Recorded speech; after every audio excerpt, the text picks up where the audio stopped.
करते हैं। मेरे प्यारे भाई बहनों, हम अध्ययन कर रहे हैं उत्पत्ति की पुस्तक का और एक छोटी सी प्रार्थना के साथ आज के अध्ययन को हम शुरू करेंगे।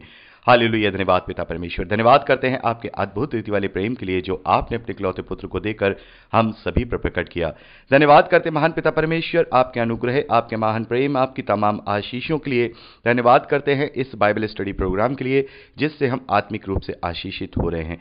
होने दीजिए महान पिता परमेश्वर, आज के अध्ययन में प्रभु आप हमारी सहायता करें, मदद करें। पवित्र आत्मा हमारी सहायता, मदद करे, अगुवाई करे, ताकि जो वचन हम इस उत्पत्ति की पुस्तक में पढ़ते हैं उन्हें पवित्र आत्मा की सहायता से सही रीति से समझने पाएं, ताकि हम आपके ग्रहण योग्य बने न पाएं। पिता परमेश्वर, सारी व्यवस्थाओं को, रिकॉर्डिंग किए जाने को, लाइट को, हर एक चीज़ को पिता मैं आपके जोरावर हाथों में सौंपता हूं। पिता परमेश्वर, आप सारी चीज़ें अपने हाथों में लीजिए, सब कुछ स्मूथ तरीके से कराइए।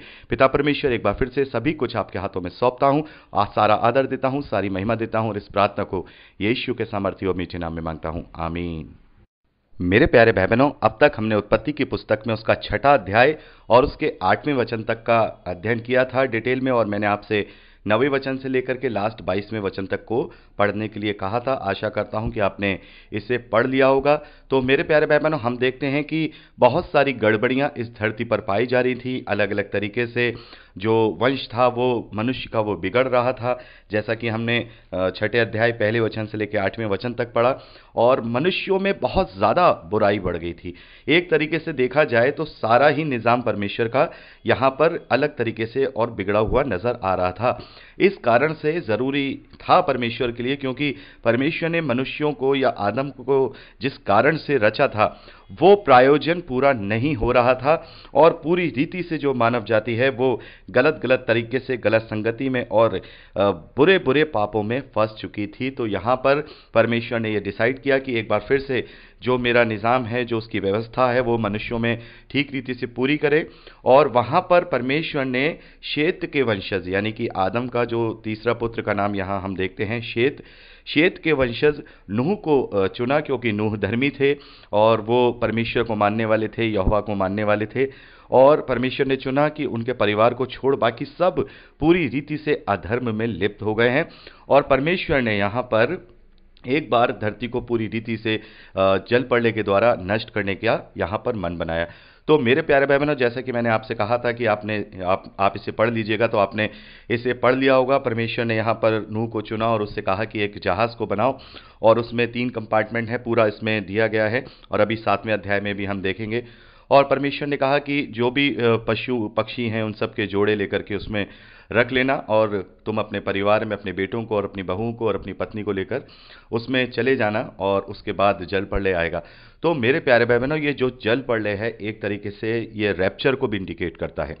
रैप्चर जो प्रभु यीशु मसीह के द्वारा रैप्चर होने वाला है, अंत के दिन चल रहे हैं, हम सब जानते हैं। आगे आने वाले समय में कभी भी प्रभु यीशु मसीह का रैप्चर इस धरती पर हो सकता है। तो ये जो जल प्रलय है ये भी एक तरीके से रैप्चर को ही दर्शाता है। वो जहाज़ परमेश्वर के अनुग्रह को, प्रभु यीशु मसीह के अनुग्रह को दर्शाता है कि जो धर्मी होंगे वो बच जाएंगे, बाकी सब परमेश्वर के क्रोध के भागी बनेंगे। तो यहाँ पर हम इस जल प्रलय को परमेश्वर का भविष्य में जो क्रोध है, जो इस धरती पर जो विरोधियों पर पड़ने वाला है, उसके रूप में भी देखते हैं, क्योंकि प्रभु यीशु मसीह ने अंत के दिनों में जो परमेश्वर का क्रोध है वो नूह के जल प्रलय के समान बताया है, जो कि हम मत्ती के सुसमाचार 24वें अध्याय में पढ़ चुके हैं कि इस वक्त लोग नूह की बात को नहीं सुनते हैं। नूह ने समझाता है लेकिन वो नहीं मानते हैं, और खूब आनंद से हैं, बड़े कुशल से हैं, वो कुछ भी उस बात को नहीं समझते हैं।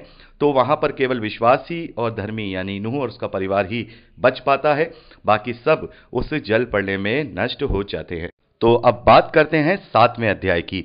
मेरे प्यारे भाई बहनों, ये 7वां अध्याय उसके पहले वचन से लेकर लास्ट 24वें वचन तक आप इसको पर्सनली रूप से पढ़ लीजिएगा।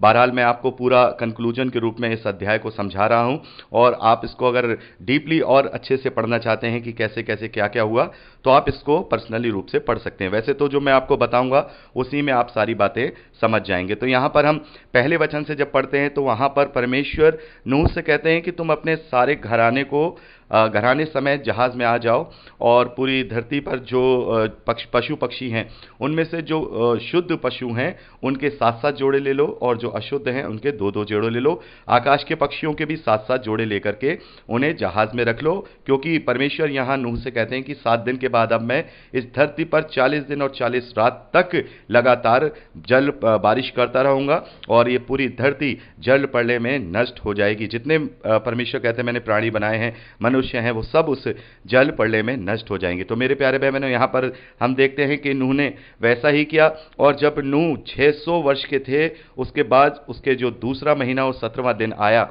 तब परमेश्वर ने इस धरती पर जल प्रलय लाना शुरू किया। लगातार बारिश हुई और इस धरती पर 40 दिन और 40 रात तक लगातार बारिश होती रही। मेरे प्यारे बहनों, यहाँ पर हम देखते हैं कि परमेश्वर ने कहा तो तू शुद्ध और अशुद्ध पक्षी, तो शुद्ध और अशुद्ध पक्षी को जो हम यहाँ डिफाइन करते हैं वो व्यवस्था वाला जो है शुद्ध और अशुद्ध पक्षी नहीं है, बल्कि यहाँ पर जो रेप्टाइल्स हैं जैसे जो रेप्टाइल टाइप के होते हैं, स्नेक्स वगैरह, ये सब चीज़ें हैं, इनके जोड़े हैं उन्हें 2-2 रखना है, और जो बाकी के जो मैमल्स हैं उनके जोड़े हैं वो 7-7 जोड़े यहाँ पर नूह को परमेश्वर ने आज्ञा दी, और जो उड़ने वाले पक्षी हैं उनके भी 7-7 जोड़े। तो बहुत सारे लोग कहते हैं कि भाई नूह ने इतने सारे जोड़ों को कैसे इकट्ठा किया होगा, कैसे वो पकड़ा होगा, हाथी भी है, बड़े बड़े जानवर हैं, उनको कैसे नूह ने काबू में किया होगा, जहाज तक लेकर के आया होगा। और बहुत सारे लोगों का ये भी कहना है कि पूरी दुनिया 7 कॉन्टिनेंट्स में है, और अगर नूह मान लिया जाए कि मिडिल ईस्ट में है, तो साउथ अमेरिका से, नॉर्थ अमेरिका से, अटलांटिका से या फिर ऑस्ट्रेलिया से, यहाँ से जानवर कैसे आए होंगे। तो मेरे प्यारे भाई बहनों, इसका मैं आपको जवाब ये देना चाहता हूँ। जैसा कि हम जानते हैं, आपने उस वीडियो को भी देखा होगा जहाँ पर मैंने बताया है कि कैसे जो इज़राइल ही अदन की वाटिका इज़राइल में ही स्थापित थी, मैंने वहाँ पर पेंजिया के विषय में बताया है। तो ये सारी धरती जो थी नूह के समय में एक कॉन्टिनेंट थी। एक कॉन्टिनेंट यानी कि 7 अलग अलग कॉन्टिनेंट नहीं थे, जैसा हम वर्ल्ड के मैप में देखते हैं, north America, south America, Australia, Europe, Asia, Africa, Atlantica, ये 7 अलग अलग कॉन्टिनेंट नहीं थे, बल्कि ये सारे कॉन्टिनेंट एक साथ जुड़े हुए थे। जैसा कि आपने उस वीडियो में भी देखा था, उसे साइंस की भाषा में पेंजिया कहा जाता है।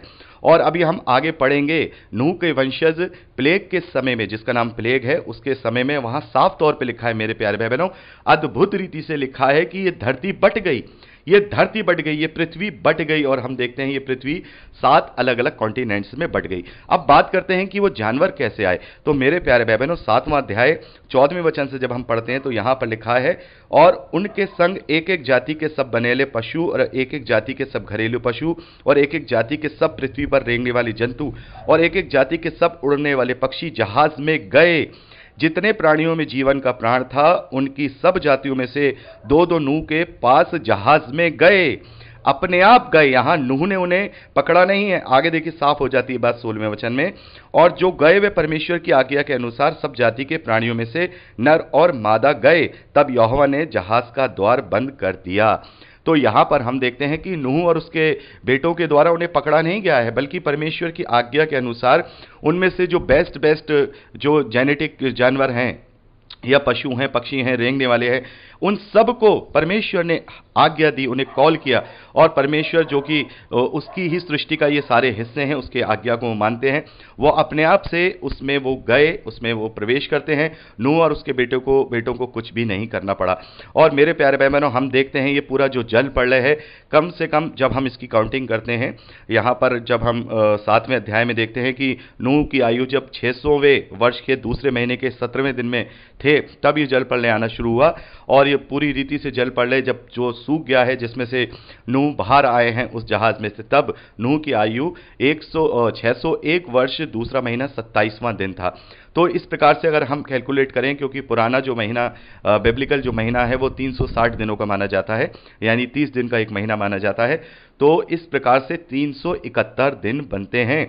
तो बहुत सारे बुद्धिमान लोग ये भी सवाल करते हैं कि 371 दिन का खाना, ये सारी चीज़ें नूह को कैसे इसने वो किए होंगी, उनको खाना भी, हाथी भी खाना खाएगा, भालू भी खाना खाएगा, शेर भी खाना खाएगा, इन सबको कैसे नूह ने वहाँ पर ऑर्गेनाइज किया होगा। तो मेरे प्यारे भाई बहनों, ये प्रायोजन किसका है? ये प्रायोजन परमेश्वर का है। जब परमेश्वर इस धरती पे सब कुछ प्रोवाइड कराने वाला है, तो निसंदेह परमेश्वर ने 1 साल तक उन सब का ख्याल रखा होगा, प्रोवाइड कराया होगा। और 1 साल तक वहां पर बहुत सारे जो जीव जंतु हैं उनकी ऐसी साइकिल वहां परमेश्वर ने बनाई होगी जिससे कि उनके खाने पीने हर एक का इंतजाम वहां पर किया गया होगा। तो जब परमेश्वर का ये निजाम है, परमेश्वर का ये प्रायोजन है, तो परमेश्वर ने वहां सारे इंतजाम किए होंगे। यहां पर सारी बातें डिटेल से नहीं लिखी हैं, तो हमें ये समझना होगा ये कोई अपने आप से नेचुरल डिजास्टर नहीं था, बल्कि परमेश्वर के द्वारा किया गया क्रोध था। और परमेश्वर ने कुछ जातियों को, कुछ जोड़ों को बचाया, नूह और उसके परिवार को बचाया। तो निस्संदेह परमेश्वर ने जैसे जानवरों को कॉल किया और वो अपने आप से जहाज में आए, तो निस्संदेह परमेश्वर ने उनके भोजन और पानी का भी इंतजाम 371 दिन तक करा है। तो मेरे प्यारे भाई बहनों, यहाँ 7वें अध्याय में आप इसे डिटेल में पढ़ सकते हैं, कैसे कैसे जल पड़ने में बारिश आई, 40 दिन तक पानी बढ़ा, और पूरे 150 दिन तक, यहाँ 24वें वचन में हम पढ़ते हैं, और जल पृथ्वी पर 150 दिन तक प्रबल रहा। यानी कि 150 दिन तक जल बढ़ता रहा और अगले 150 दिन तक वो जल घटता रहा, और अगले 11 दिन के बाद, यानी 371 दिन के बाद पूरी रीति से जो है पूरी धरती है सामान्य रूप से हो गई। और उसके बाद नूह अपने घराने समेत और जितने भी पशु पक्षी उन सब के जो जोड़े थे उन सब के साथ वो जहाज में से बाहर आ गया, जिस बात को हम 8वें अध्याय में पढ़ते हैं। तो मेरे प्यारे भाई बहनों, 8वें अध्याय को भी आप अच्छे से पढ़ लीजिएगा, इसको भी मैं डिफाइन नहीं करूंगा। वहां पर हम देखते हैं कि नूह जो हैं वो जहाज में ही हैं। पहले वो कौए को उड़ाते हैं, फिर उसके बाद देखते हैं कि कबूतरी को उड़ाते हैं। तो इस प्रकार से सारी बातें लिखी हुई हैं, आप इस बात को पर्सनली रूप से पढ़ लीजिएगा। ये एक घटना के रूप में लिखा हुआ पूरा एक बात है यहाँ पर, तो इसमें बहुत सारी ऐसी चीज़ें नहीं है जो मैं डिफाइन करूं। तो आप इसको पढ़ लीजिएगा। यदि आप में से किसी भाई बहन को कोई बात ऐसी लगती है जिसका जानना आपको बहुत ज़रूरी है, तो आप स्पेशल तरीके से मुझसे पूछ सकते हैं, अपने सवाल मुझसे रख सकते हैं, मैं आपको अलग तरीके से बताऊंगा। और अगर मुझे ये ज़रूरी हुआ कि मुझे सबको बताना है, तो मैं सबको भी फिर मैं किसी भी रिकॉर्डिंग में उसको बता दूंगा। तो मेरे प्यारे भाई बहनों, 8वां अध्याय पहले वचन से लेकर के आप 22वें वचन तक अपने आप इसको पर्सनली रूप से पढ़ लीजिएगा। यहाँ पर मैं इसका कोई वचन नहीं पढ़ रहा हूँ, और मुझे इसमें कोई भी ऐसी बात नहीं लगी है जिसे मैं आपको अलग से बता सकूं। और मैं इतना समझता हूं कि आप आत्मा में इतने अब प्रबल हैं, आत्मिकता में इतने प्रबल हैं कि आप इसको पढ़ करके अच्छे इसको समझ सकते हैं। लेकिन फिर भी अगर कोई बात हो तो आप मुझसे जरूर पूछ लीजिएगा। तो अब यहां पर हम देखते हैं कि जल प्रलय खत्म हो चुका है, नूह और उसका घराना जो है बाहर उस जहाज में से आ चुके हैं। और 9वें अध्याय में हम देखते हैं, फिर परमेश्वर ने नूह और उसके पुत्रों को आशीष दी और उनसे कहा, फूलो फलो और बढ़ो और पृथ्वी में भर जाओ।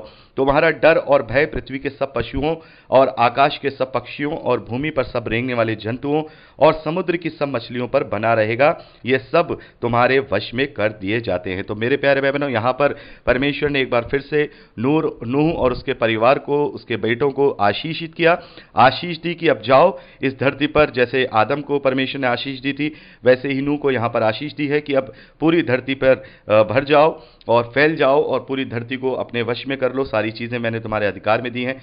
तो मेरे प्यारे भाई बहनों, इस धरती पर जितनी भी चीज़ें हैं, जो भी सृष्टि की चीज़ें हैं, मनुष्य को परमेश्वर ने उसके अधिकार में दी हैं, उसके वश में दी हैं। तो मेरे प्यारे भाई बहनों, यहाँ पर हमने 9वें अध्याय उसके 2 वचन तक का यहाँ पर अध्ययन किया है और ओवरऑल तरीके से किया है, लेकिन मैं जानता हूँ कि आप लोग इसको अच्छे से पढ़कर समझने पाएंगे।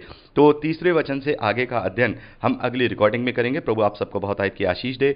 Praise the lord. जय मसीह की।